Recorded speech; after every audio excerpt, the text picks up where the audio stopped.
Então vamos lá, pessoal, para mais uma aula. Hoje sobre recuperação de arquivos no Windows, tá?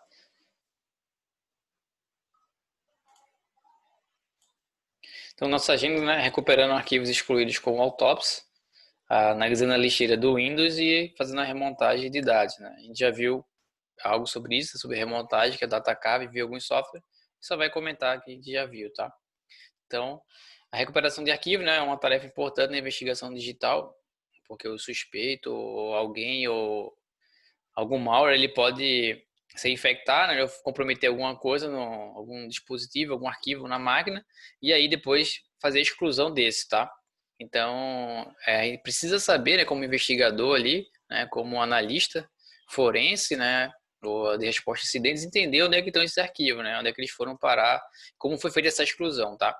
Então, para isso a gente vai utilizar algumas técnicas, né, e ferramentas, é uma delas que a gente está usando aqui no nosso curso, é o Autopsy. E aí a gente abre um arquivo, né, um caso normal, escolhe a mídia que a gente vai utilizar para evidência, né? A gente viu na aula anterior questões de se é um diretório, né, uma pasta específica, né, se é um arquivo de imagem, se é um hard disk específico, tá? Então a gente vai selecionar aqui o PhotoRec Carver, lembrando que tá aqui, ó, no rodar o modo de ingestão, né, em todos os arquivos, diretórios e espaços não alocados, tá? Lembrando, a gente já falou sobre Slack Space, né? Em aulas anteriores, já falou sobre espaço não alocado, porque a gente vai poder recuperar aquilo que a gente não consegue ver, tá? No diretório. E aí, selecionado aqui que a gente falou, o processo Unallocate Space, tá? E aí, para usar o top, você vai lá recuperar o dado automaticamente no espaço não alocado de fonte de dados fornecida, né? Então, depois que a gente roda aquele modo de gestão, vai aparecer lá em View, Data Explorer e Deleted Files. Aqui, tá? Eu tenho minha data de minha fonte, né? Minha evidência, tá? 1 do encase, né? Então você roda o gest models, é que aparece aqui delete file. No caso aqui só tinha 2 arquivos, tá? O PhotoRec que já mencionou, né, na aula 3.5, na parte 2 lá, uma ferramenta open source gratuita, pode ser usada sozinha, né? A gente já falou sobre isso, né, na aula, que eu posso baixar o PhotoRec, né? Tem no Sift, tá? Eu posso colocar no pendrive também, no USB, e executar. E aqui a gente mostrou como é que a gente pode usar ela como um módulo dentro do Autopsy, tá? Então ela recupera arquivos de diferentes tipos de dispositivos de mídia digital, né? Como HD, USB, cartão SD, CD-ROM. Então você tem um USB, né? Por algum momento apagou, alguém apagou tudo, né? A gente vai ver mais na frente, ainda na aula de hoje, que o USB, quando você apaga, o dela ele não vai para a lixeira, né? Então apagou e já era, né? Apaga permanentemente para o Windows, né? Só que a gente viu, né? Quando apaga no sistema de arquivos, o que apaga ali de fato é o direcionador para aquele ali, né? O meu sistema de arquivos ele atua como um sumário semelhante a um do livro, né? Então eu quero falar lá sobre um livro sobre romance, né? A hora que fulaninho beija fulaninha. Então você, um exemplo, isso não tem isso no romance, né? Mas você vai no sumário, a hora que fulaninho beija fulaninha. Vai lá, procura a página, né? Abre aquela página específica, né? Da mesma forma é o sistema de arquivo, a gente já falou sobre isso em aulas anteriores, já. Então eu tenho lá o apontamento para aquele inode, né, que está dentro lá do meu sistema de arquivo, né? Então naquele espaço lá dentro dos meus setores. Então quando a gente apaga aquilo ali, o sistema de arquivo apaga aquele aquele direcionador, né, aquele apontador para aquele inode, aquele bloco específico ali, tá? Dentro dos setores do nosso HD, beleza? Então o arquivo provavelmente, né, o arquivo vai estar lá, tranquilo? Então, quando a gente roda uma ferramenta como o PhotoRec ou outras, né, o Foremost, o Basic School, a gente vai conseguir ter a probabilidade de conseguir recuperar isso aí se não foi sobrescrito naquela região, tá?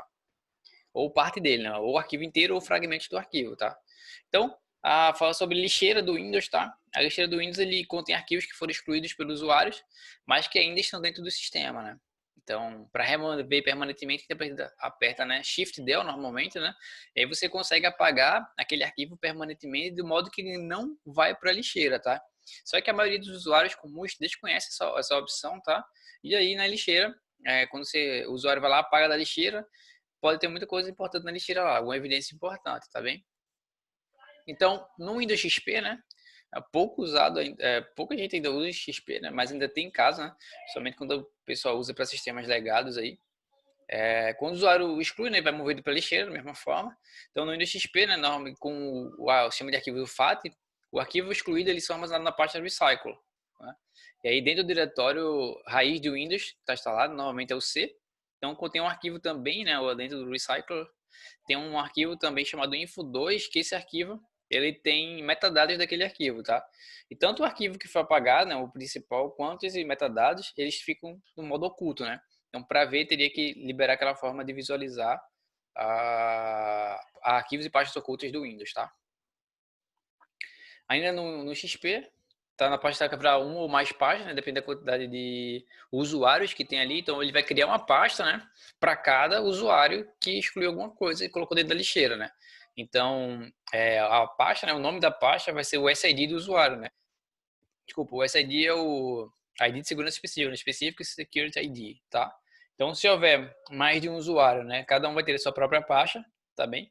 O arquivo info2 é dentro dessas pastas, contém um índice de todos os arquivos que foram excluídos anteriormente, tá bem? Então, esse info2 também contém metadados sobre cada arquivo excluído, né? Então, tem o caminho original dele, o tamanho do arquivo e a data e hora que foi excluído, tá?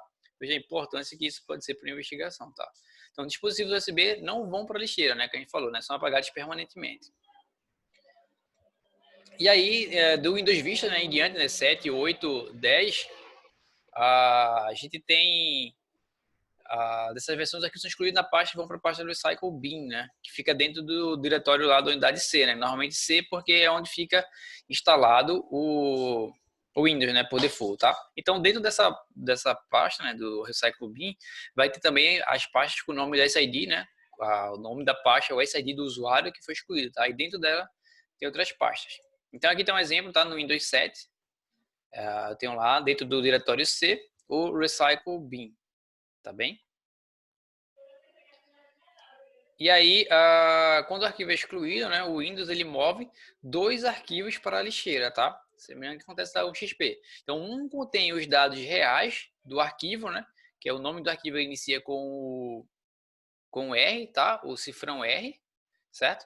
E o outro contém os metadados do arquivo, né? Semelhante ao info2 lá. Só que aqui eu tenho o nome do arquivo, ele começa com $i, tá bem? Então, nesse sentido agora, nesse caso do Windows Vista em diante, né, em 7, 8 e 10, você elimina o arquivo info2, tá bem? Então, eu tenho 2 arquivos, o arquivo que contém os dados real, que foi excluído, né, o $R, e o arquivo que tem o metadado do arquivo com $i.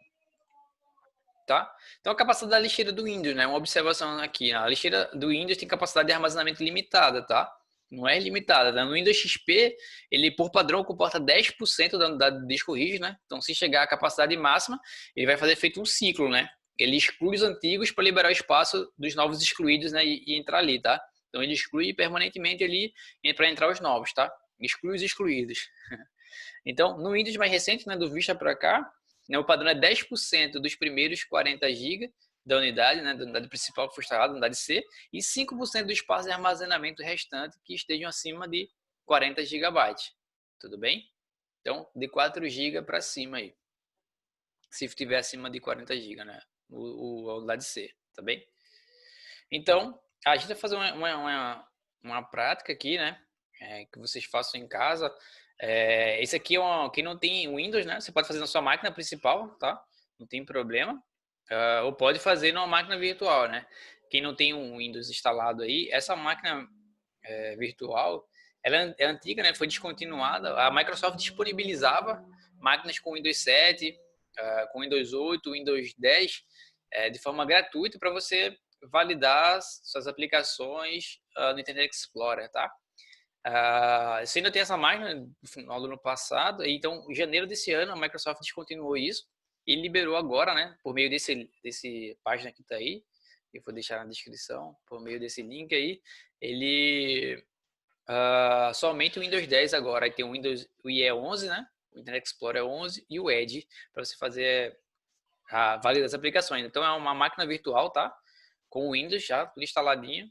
Então você vai lá e a gente consegue fazer essas experiências, né? Importei no VirtualBox, consigo fazer essa prática, tá? Então eu criei 2 arquivos, né? Um PNG aqui no Paint e um arquivo docx. Excluir. E aqui eu vou para o prompt de comando, tá? Para a gente analisar. Então tem o primeiro aqui, ó. CD, né? Estou dentro de user.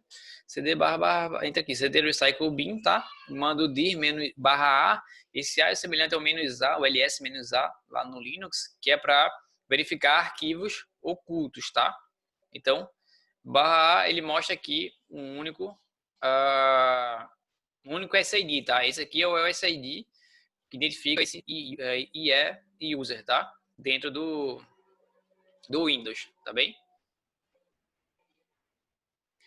E aí, fui lá, criei outro usuário para a gente validar e testar outro usuário. E aí apareceu aqui o outro SID, certo? Sendo que aí, como é que eu vou saber, né, qual SID corresponde a determinado usuário, tá? Então, existe aqui, né, que analisa, né? Então, cada nome da pasta corresponde ao SID do usuário que excluiu o arquivo. Então, cada subpasta é criada na primeira vez que um usuário exclui um arquivo, tá? Então, não somente porque eu criei ali um usuário que ele vai aparecer, né? Mas eu criei e excluí alguma coisa. Então, quando eu excluo alguma coisa, ele vai para a lixeira, tá? Então, para saber o nome da conta de usuário que possui subpasta, né, o SID específico, você usa esse comando aqui, ó, o WMIC, né, o WMIC user account get name, SID, tá? Então, vai pegar o nome da conta e o SID. E aqui eu comparo, né, com o dir-a que a gente executou lá. E aqui eu vejo que o final, ó, é 1000, né, que ele altera aqui, tá? Para o IE user e o 1004 para o usuário teste. Beleza? Então, isso aqui eu entrei, né, para fazer o usuário teste, né? Eu criei o usuário teste com a conta do IE User, que é uma conta administrador. Loguei como usuário teste, criei os arquivos e os excluí, tá? Mesmo assim, ele aparece lá para o IE User, tá bem? Então, entro aqui, ó, tô no Recycle Bin, tá? Aqui em cima, né? Recycle Bin. Mandei um CD com o SID, né? Ó, final 1000 do usuário IE User, o dir-a para listar os diretórios, né, os arquivos ocultos. E ele vai mostrar aqui, ó, o $i, né, que são os arquivos do que? Metadados do docx e do png, e o $r antes do nome aqui, ó, que são arquivos, de fato o arquivo, tá? Até pelo tamanho a gente vê aqui, né? Então eu tenho 544 bytes para cada metadado e aqui 1.914 bytes e 12 KB aqui aproximadamente, né? Do PNG, tá bem? Então esses aqui são os arquivos dentro da lixeira. Aí eu abro a lixeira e consigo ver ele aqui, né? 11 KB, né? 1.8 KB, mais ou menos, certo?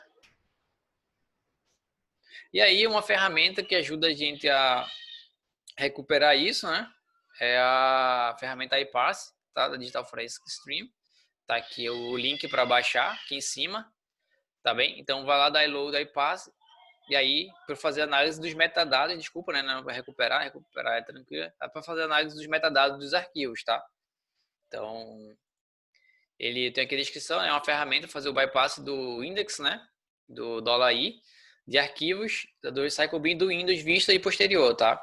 Então, eles são de dois modos de operação, por diretório e arquivo. Né? O modo diretório permite que você aponte um iPass para o diretório vários arquivos i, $i, tá? Do index, né? E o modo do arquivo, ele passa um arquivo individual, certo? E aí ele vai, o modo ele passa todos os index files, né, do root específico do diretório, né? E a saída ele mostra numa forma tabular, né, uma tabela, se os arquivos que foram passeados, o diretório que estava na inicial, e se houver algum erro, manda lá no erro, tá? Então é bem simples, né? Dá 2 cliques, vai mostrar aqui.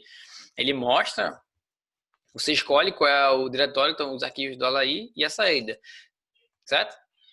E aqui, só que para a gente fazer o $i, a gente tem que exportar, né? Porque como a gente viu aqui anteriormente, ó, ele não mostra, né, o $i aqui, tá? Não mostra o arquivo de index, né? Certo? Então a gente tem que exportar esses dados. Não é coisa do outro mundo, tá? Bem simples. Tá aqui como a gente vai extrair isso, tá? Então eu estou aqui, ó, dentro do C, Recycle Bin, né? Dentro do SID do usuário IE User, tá? Final 1000. E aí vem aqui, ó, copy, tá? Tudo que tiver $i, mando para barra user e user desktop recover, tá? Cria esse diretório, essa pasta chamada recover, para exportar, né? Ele vai lá fazer uma cópia e vai lá e copia os dois arquivos, tá? E aí vou lá dentro do meu e passa, né? Ele é um ponto zip que baixa, descompacta, tem um exe, dá 2 cliques, executa aqui, ó. Aí você escolhe, né? O diretório i estão armazenados, tá? Então, eu pego todo o diretório aqui e qual é o arquivo de saída, tá? Então, ele vai baixar no CSV ou nesse TSV aqui, que é um arquivo tabular. E aí, você manda lá, clica no parser, ele vai lá, 2 files parser, beleza? E aí você abre aqui, abrir no bloco de notas, tá? Depois pode abrir no Excel ou algum forma de visualizador melhor. Então, mostra aqui o dia que foi deletado, né? Hoje.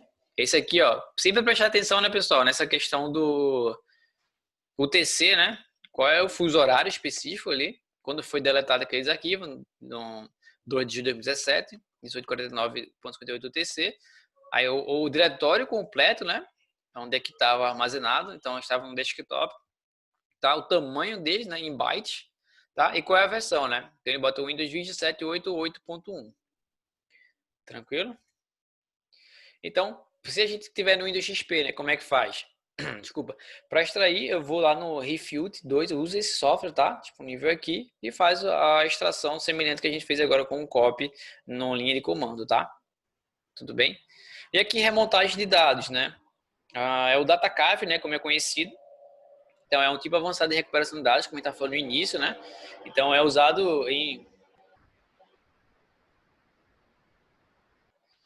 investigações para extrair um arquivo específico, né, do espaço não alocado, sem a ajuda de nenhuma estrutura do sistema de arquivo alocado, como a gente estava falando, tá? Então, aqui eu não tenho na verdade, vou utilizar de informações de cabeçalho, né, desses arquivos específicos, cabeçalho e rodapé, que a gente já mostrou anteriormente, para entender como é que esse arquivo tá, ele está estruturado e poder recuperar ele, saber onde é que ele inicia, né, o início dele e o fim, tá? Então, você vai normalmente pegar dados brutos ali, né, .raw, tá? E aí, dificilmente ele recupera com o nome, né? Então, se você ia usar o PhotoRec, o ForMouse aí, ou algum outro software, ele não recupera com o nome, dificilmente recupera com o nome, né? Por quê? Porque o nome quem dá chama de arquivo, né? Tá? Então, para o HD ali em si, né, ele não tem um nome específico, tá? Ele tem um espaço dentro do HD, tá? E que aí sem MFT, né? Sem a nossa tabela lá, tá bem? Então, a remontagem de dados, o DataCab, ele pode ser a única maneira de recuperar arquivos, né, fragmento de arquivos, de evidências importantes, quando o sistema de arquivos foi corrompido e já não existe mais no disco rígido, tá? Então, é também necessário para extrair um arquivo de um tráfego de rede capturado. Então, faz um tráfego de rede capturado, então, desse tráfego, se você quer recuperar alguma coisa, faz um DataCab também, tá? Então, ali não tem o sistema de arquivo, não tem nada, você tem que recuperar o arquivo RAW e ver via hexadecimal qual o tipo do arquivo ali, né? Feito a gente viu, Magic Number, etc. Então, a gente já viu o software que vai fazer data capture, já viu ForMouse, né? PhotoRec, teste de disco, se tiver algum problema no disco, a gente consegue fazer... tentar melhorar o disco ali, né? Tentar fazer com a reconfiguração do que o modo que ele se consiga recuperar os arquivos, né? O Magic School e o Scalpel, tá? Então, tem várias outras ferramentas. Aqui nas referências, né, tem o de Radasan, tem essas ferramentas do Instituto Forense, né, tem, cada link aqui, ele tem ferramentas específicas para que você pode utilizar com Data Carving, tá? Tudo bem? Obrigado a todos aí, até a próxima.